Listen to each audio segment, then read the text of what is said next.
بسم اللہ الرحمن الرحیم۔ السلام علیکم ناظرین۔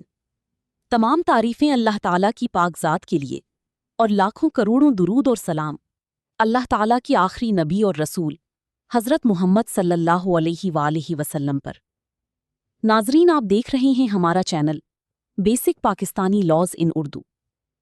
ناظرین، آج کی ویڈیو ہر اس شخص کے لیے انتہائی اہم ہے جس کے والد، شوہر یا خاندان کے کسی فرد کا انتقال ہو چکا ہے یا مستقبل میں وراثت کے مسائل پیدا ہو سکتے ہیں۔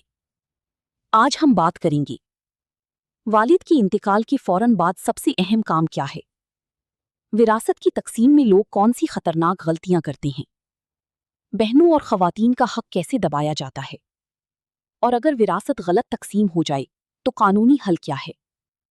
یہ ویڈیو آخر تک ضرور دیکھیے کیونکہ ایک چھوٹی سی غلطی پوری جائیداد کے مقدمات کو سالوں تک خراب کر سکتی ہے۔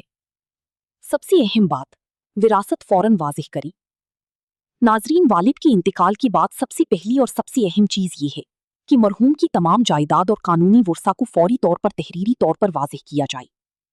اکثر خاندانوں میں یہی غلطی ہوتی ہے کہ کوئی ریکارڈ تیار نہیں کیا جاتا، جائیداد چھپا لی جاتی ہے، یا ایک بھائی سب کچھ اپنے کنٹرول میں لے لیتا ہے۔ بعد میں یہی چیز جھگڑوں، لڑائیوں اور عدالتوں کے مقدمات کا سبب بنتی ہے۔ یاد رکھیں، اسلام اور پاکستان کے قانون کے مطابق وراثت انتقال کی فوراً بعد خود بخود ورثہ میں منتقل ہو جاتی ہے، کسی ایک بھائی، چچا یا بڑی بیٹی کی ملکیت نہیں بنتی۔ والد کی انتقال کی فوراً بعد کون سے کام کریں؟ نمبر 1، تمام جائیداد کی فہرست بنائیں۔ سب سے پہلے مرحوم کی تمام چیزوں کی لسٹ تیار کریں، جیسے گھر، پلاٹ، زرعی زمین، دکانیں، گاڑیاں، بینک اکاؤنٹس، سونا، کاروبار، پینشن یا بقایا جات۔ بعض اوقات لوگ جان بوجھ کر جائیداد چھپاتے ہیں۔ یہ عمل قانونی اور شرعی طور پر غلط ہو سکتا ہے۔ نمبر 2، قانونی ورثہ کی تصدیق کریں۔ یہ دیکھیں کہ مرحوم کی وارث کون کون ہیں، مثلا بیوہ، بیٹی، بیٹیاں، والدہ، والد، بعض صورتوں میں بھائی بہن بھی۔ ہر کیس میں وراثہ مختلف ہو سکتے ہیں۔ نمبر 3، وراثتی سرٹیفکیٹ یا جانشینی سرٹیفکیٹ حاصل کریں۔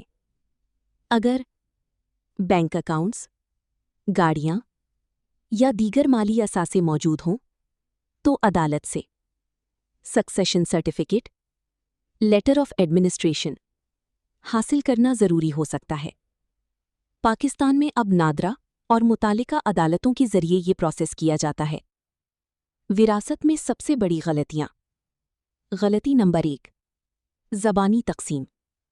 اکثر لوگ کہتے ہیں ابو نے زندگی میں کہہ دیا تھا کہ یہ گھر فلاں کا ہے، لیکن یاد رکھیں صرف زبانی بات ہمیشہ کافی نہیں ہوتی، خاص طور پر جب کوئی تحریری ثبوت نہ ہو یا باقی وراثہ اختلاف کریں۔ غلطی نمبر 2، بہنوں کو حصہ نہ دینا۔ یہ پاکستان میں بہت عام مسئلہ ہے۔ بعض خاندان کہتے ہیں بہن نے معاف کر دیا، اس کی شادی پر خرچہ ہو گیا تھا، بہن حصہ نہیں لیتی، لیکن قانون اور شریعت کے مطابق بیٹی اور بہن کا حق موجود ہوتا ہے۔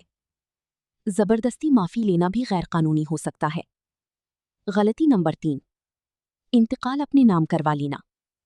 کئی لوگ والد کے انتقال کے بعد فرد، انتقال یا رجسٹری صرف اپنے نام کروا لیتے ہیں، لیکن اگر باقی ورثاء کی رضامندی شامل نہ ہو تو بعد میں یہ مسئلہ عدالت میں چیلنج ہو سکتا ہے۔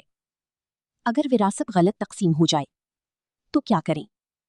اگر آپ کا حصہ روک لیا گیا ہو، بہنوں کو محروم کر دیا گیا ہو، جعلی کاغذات بنائے گئے ہوں یا کسی نے پوری جائیداد اپنے نام کروا لی ہو تو آپ قانونی کارروائی کر سکتے ہیں، مثلا دعویٰ تقسیمی جائیداد، declaration suit, cancellation of documents, permanent injunction وغیرہ دائر کیے جا سکتے ہیں۔